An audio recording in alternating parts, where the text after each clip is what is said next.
Tuzi i Malit të Zi hapi dyert për gratë e suksesshme në një celebrim të arritjeve të tyre në disa fusha me ndikim të veçantë në trevat shqiptare të rajonit ton.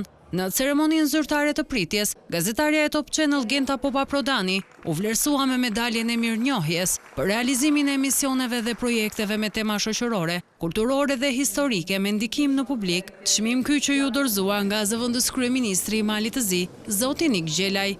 Çdo grua në rajonin tonë jam e bindur se ka gjithçka për të realizuar gjithçka që ajo dëshiron. Dhe të gjithë bashkë kemi një ëndër të madhe, që është ëndra e progresit, e prosperitetit, e mirëqenies së familjeve tona. Dhe kjo ëndër na bën më optimist. Në rastin e 8 marsit. Në ditën e gruas, disa panele diskutimesh referuan mbi leadershipin e gruas në tërësi, në një botë ku problemet vijojnë të jenë të pranishme. Shqetësimet dhe sfidat për gra janë të mëdha, dhe sidomos në këtë kohë kur po jetojmë që bota është më pak paqësore, më e pasigurt. Ne jemi dëshmitare që leadershipi i burrave është vënë në pikpyetje. Prandaj është koha që gratë të jenë në leadership në gjitha nivelet, por edhe botërore, që të bëjmë një botë më të mirë.